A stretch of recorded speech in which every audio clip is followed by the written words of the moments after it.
So we have Alberto Menendez, VP Global Infrastructure Security at Schneider Electric, you can see, and Carlos Perez at SentinelOne. So I'm going to hand over to you guys, and good luck. Speak soon. Thank you. Bueno, primero, buenas tardes. Muchísimas gracias a todos por haber asistido a esta hora, que es un poco quizás complicada a la hora de la comida. Veo caras conocidas, veo algunas no tan conocidas. Y bueno, la verdad que queríamos subir un poco de lo tradicional, de la típica presentación de un fabricante donde cuenta todas sus bondades, donde cuenta que todo es maravilloso, todo es fantástico. Y queríamos hacerlo de una manera, en un formato diferente, en un formato entrevista, si le podemos llamar así.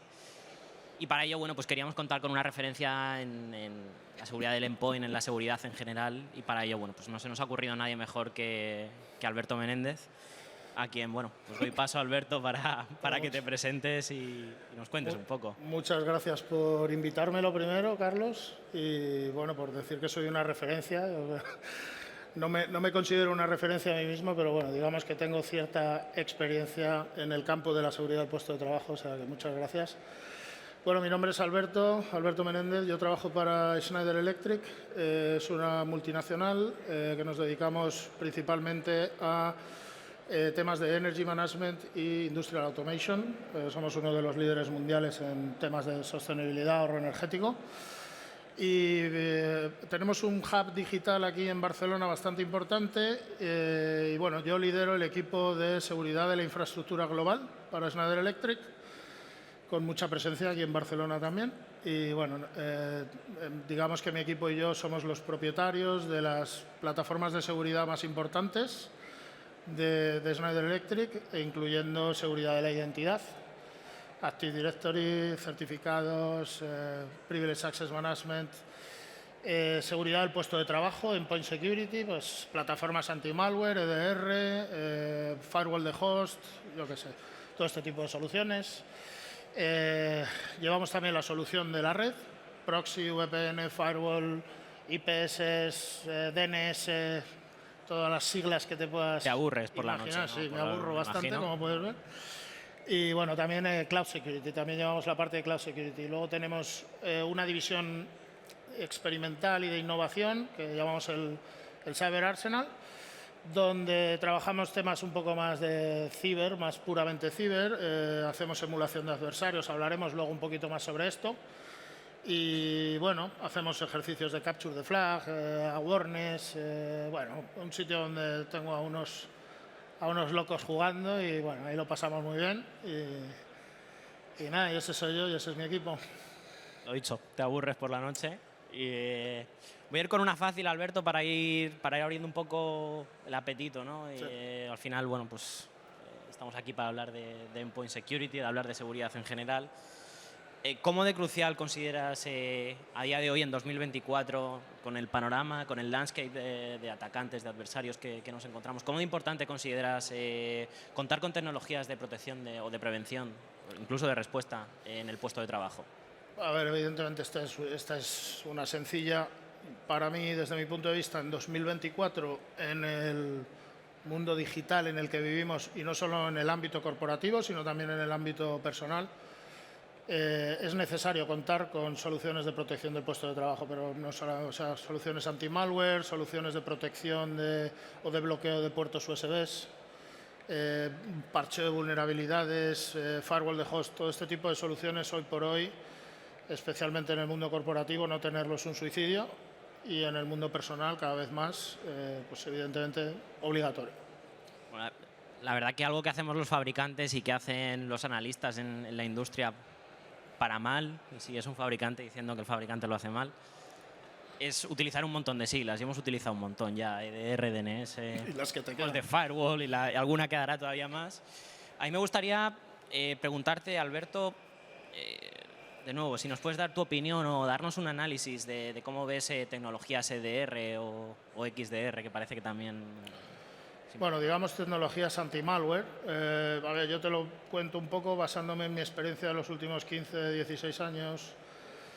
Hace 15 años utilizábamos tecnologías anti-malware basadas en firmas, actualizaciones diarias el famoso escaneo semanal que freía Costaba la máquina, ¿no? cualquier tipo de procesador, daba igual el modelo, era este tipo de escaneos. Y bueno, estas soluciones se fueron complementando con otras capacidades, como yo que sé, bases de datos reputacionales, con chequeo de hashes a tiempo real, sandbox, cuando no tenías pues la reputación de un hash, pues lanzabas los ficheros a las sandbox. A ver, en aquella época no vivíamos en el mundo que vivimos ahora. Tampoco era suficiente, no podías evitar el paciente cero en ningún caso. No tenías una detección o alerta muy temprana y, por supuesto, no tenías ninguna capacidad de respuesta. Casi siempre la respuesta en caso de problemas provenía de pues, reglas de firewall que aplicabas a nivel de host o reglas de firewall que aplicabas a nivel de firewall de red. Sí, crea un script y lánzalo y suerte. Scripts manuales. A mitad de las veces la respuesta a incidentes se hacía bastante compleja. Entonces, el paradigma del EDR hace unos años, cuando empezaron a salir los primeros EDRs del mercado, para mí no solamente no solamente detectaban lo conocido, que es lo que te detectaba también un antivirus tradicional, pero también empiezan a prevenir lo desconocido y a darte una capacidad de respuesta. Entonces, esto lo hacían normalmente basados en nuevos motores de antivirus basados en Machine Learning, en Artificial Intelligence. Ojo, que estos motores también crean un volumen de falsos positivos altísimo. Pero bueno, yo Que al personalmente... fabricante no se le fuese la mano, metiese una firma en la lista negra. Eso con los de firmas, pero con los EDRs, evidentemente, el volumen de falsos positivos. Al final, yo prefiero mi equipo tener a la gente customizando falsos positivos o customizando la herramienta, que tenerlos 72 horas sin dormir porque tenemos una infección masiva de malware. Falso negativo, al fin y al cabo.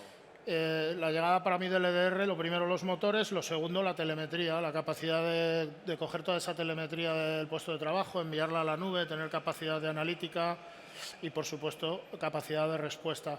Si luego a toda esa telemetría del puesto de trabajo encima le empiezas a sumar telemetría de dispositivos de red, de network firewalls, del proxy, del directorio activo, del DNS, pues al final llegas más o menos a lo que hoy en el mercado se va conociendo como XDR, Extended Detection and Response, y bueno, un data lake de toda la vida. Seguimos utilizando siglas. Seguimos utilizando siglas, por supuesto. Hoy va de siglas. Yo voy a hacer la vida un poco más fácil del público y voy a introducir otra más, Alberto. A mí me gustaría hablar un poco de servicios gestionados, de MDR. Al final, bueno, pues añadimos algo más a la ecuación. Hablabas de telemetría, que al final pues un EDR nos genera una telemetría que es muy rica, pero esa telemetría pues también hay que saberla explotar, hay que saberla utilizar. ¿Cuál es tu opinión? ¿Cómo lo ves aquí? Bueno, a ver, ciertamente considero los servicios MDR, los servicios gestionados, un servicio interesante. Yo no lo veo como una sustitución de un SOC, por ejemplo. Pero bueno, incluso para una pequeña o mediana empresa me podría hasta valer. Si ahora mismo tuviera que proteger una pequeña o mediana empresa, me podría, yo creo, hasta valer como pseudo-SOC. Para una gran empresa, por supuesto, no lo veo como una sustitución del SOC, sí una expansión del SOC. Me resulta interesante que son capaces de analizar muchas alertas, de descartar mucho ruido, reducir la fatiga de alertas que reciben. Un nivel 1 quizás. Nivel 1 y en algunos casos hasta nivel 2, porque puedes incluso darles permisos para responder. O sea, desde que te pueden hacer la monitorización 24/7, investigación inicial, triage inicial nivel 1, para dejarle al SOC solamente lo que de verdad merece la pena, lo que de verdad es importante. Pero luego una cosa muy interesante es la capacidad de respuesta. Si además les habilitas para que, si estás utilizando un EDR, un XDR, para que puedan ejecutar respuestas en tu entorno, pues evidentemente el valor... Analizar el playbook, quizás adaptándolo un poco al contexto donde... Personalizar el playbook o ejecutar la respuesta, matar el proceso y aislar la máquina en la red. Desde luego interesante. El único problemilla que le veo pues es un poco el precio. Pero bueno, si al final te pones a sumar tener operadores 24/7, las herramientas, etcétera, etcétera, pues... Puede llegar a compensar. Yo creo que puede llegar a compensar. La verdad que muchas gracias por este análisis tan interesante. Alberto se ríe, porque bueno, habíamos preparado y teníamos ahí lo nuestro.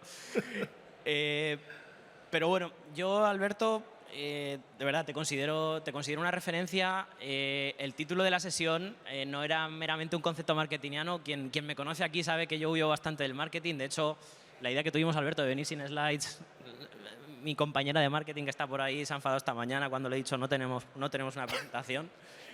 Y bueno, pues la verdad que queríamos hablar de esa colaboración, de ese partnership. Y yo, Alberto, tengo entendido que en tu equipo tenéis una forma un poco peculiar o familiar de tratar lo que es la relación entre lo que es el fabricante y el cliente, que va pues mucho más allá de una transacción, de la firma de un contrato, de una prueba de concepto.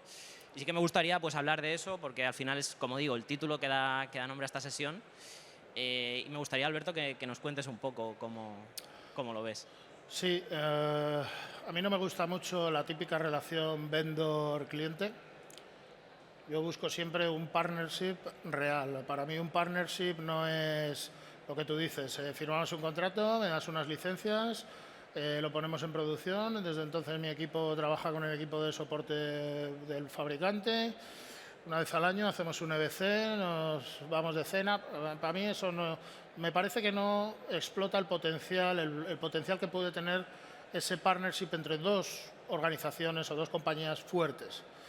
Entonces, para mí partnership real significa poder influir en el roadmap del fabricante, poder tener la posibilidad de hablar abiertamente, pero desde los niveles ejecutivos hasta equipos de ingeniería, o sea, sin ningún veto.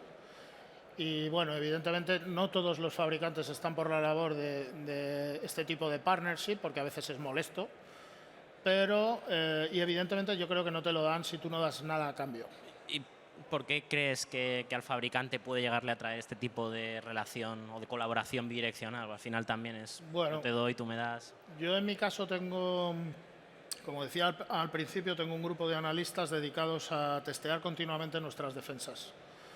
Testeamos nuestras defensas, testeamos nuestros sistemas, vemos si nuestros sistemas de monitorización funcionan como deben, vemos si necesitamos nuevos playbooks de respuesta a incidentes. Entonces, cogemos, por ejemplo, feeds de inteligencia, hacemos threat modeling y seleccionamos ciertas TTPs que nos interesa emular. Hacemos emulación de adversarios y bueno, si cuando estamos haciendo esas emulaciones detectamos algún gap de detección en alguna herramienta de algún fabricante, se lo comunicamos. Pero no se lo comunicamos de la típica, abro un Product Enhancement Request, no sé qué, me contestas al cabo. No. Nosotros nos sentamos con el fabricante, creamos una documentación con todos los screenshots paso a paso, todos los tests. Nos sentamos con los equipos de ingeniería, reproducimos los tests con ellos. O sea, nos dais caña a los fabricantes. Sí, o bueno, otras expresiones peores también. Sí. Entonces estamos ahí constantemente, bueno, y evidentemente no hacemos esto solamente con gaps de detección. A veces, por ejemplo, hay nuevas capacidades o cosas que el fabricante no ofrece en ese momento, pero a mí como Schneider Electric me interesa tener esa capacidad porque la necesito. Y yo creo que cuando es valioso, no solo para Schneider Electric, sino también para otros clientes, es cuando el fabricante pues, escucha más, desarrolla esas capacidades y es muy bueno, evidentemente, para todos. La verdad es que yo creo que estás definiendo perfectamente, o sea, si hubiese en el diccionario una definición de partnership, yo creo que aparecería tu nombre ahí. Sí, puede ser. A ver, a mí evidentemente todo esto... a mí me cuesta tiempo, a mí me cuesta dinero. Yo entiendo que una organización o una empresa pequeña y mediana no pueda permitirse el lujo de tener gente jugando de esta manera, por así decirlo, pero a mí me es beneficioso, creo que es beneficioso para el fabricante.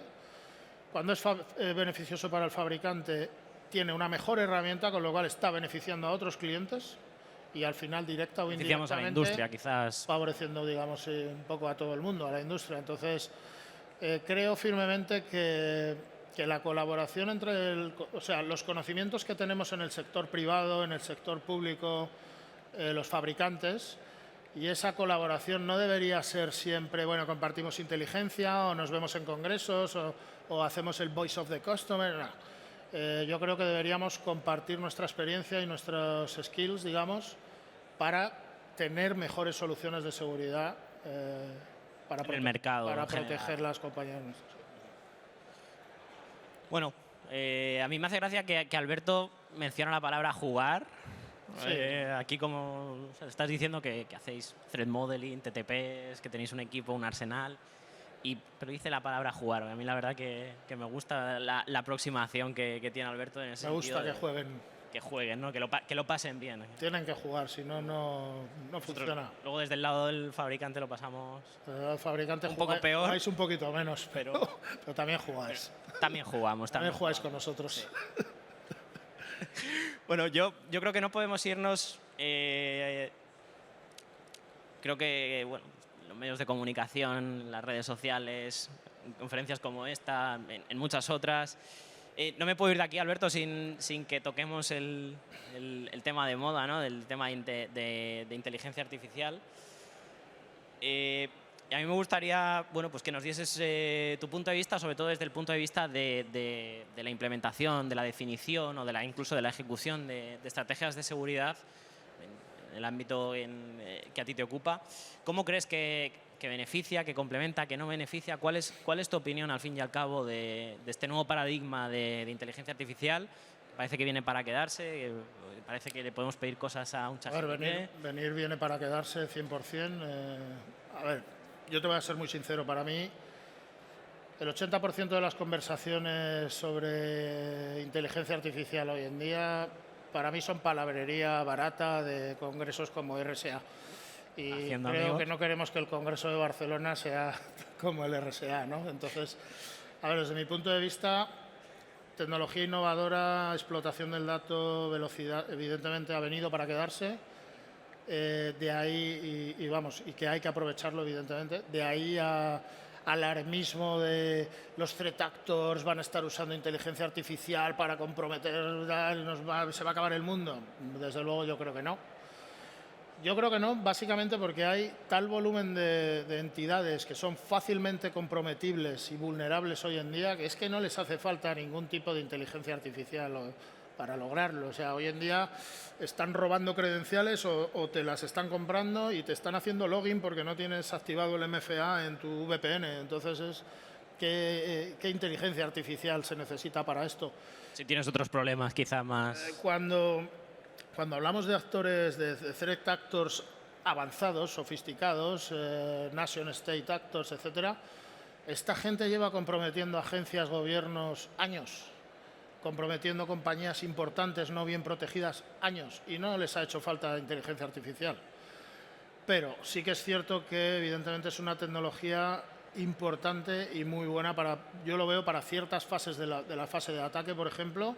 Yo estoy seguro que ahora mismo ya lo están utilizando para fases de identificación, incluso para fases de automatizar reconocimiento, pero fases de identificación cuando tú tienes que estar buscando e investigando detalles sobre tu objetivo, pues lo que antes a lo mejor tardaban 5 personas un mes y medio, pues a lo mejor ahora con la AI tardas 2 o 3 horas y tienes todos los detalles sobre el objetivo y tal.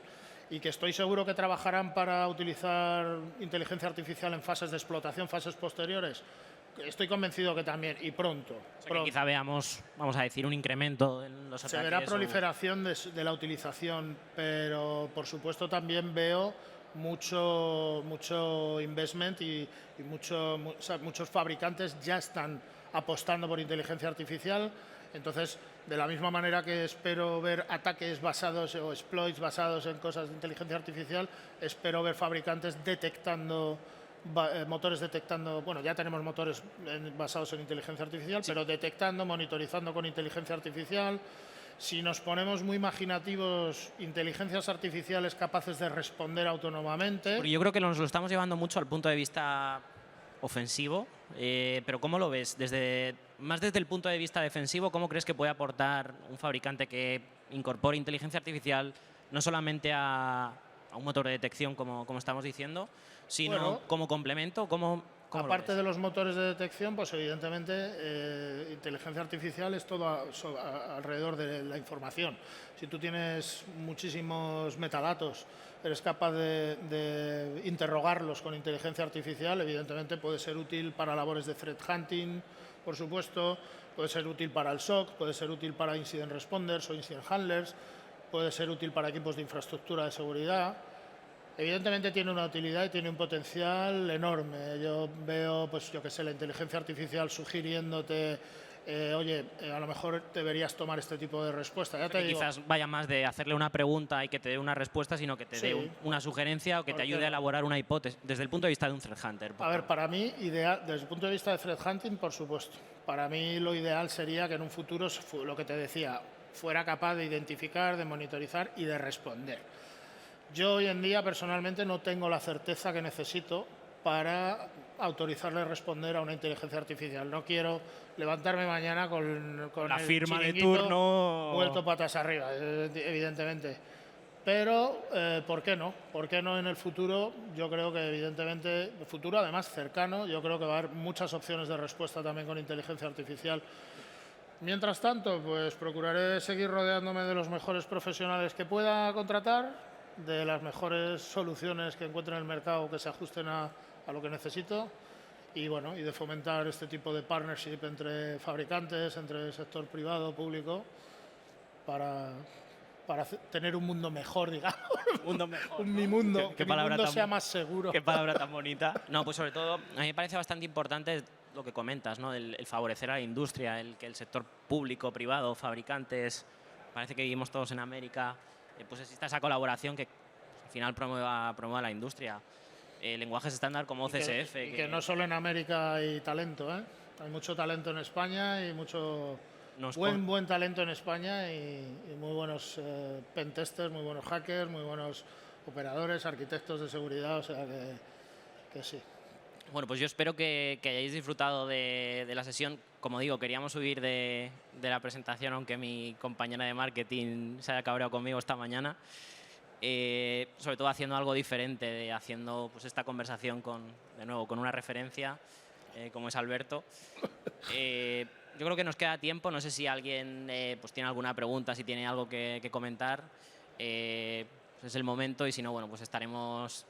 Alberto, yo sé que vas a estar hoy por aquí, nosotros estamos también en nuestro booth, así que cualquier cosilla que queráis, que no nos pongan un aprieto, Sí. estaremos encantados de poder contestaros. Así que lo dicho, muchísimas gracias. Muchas gracias.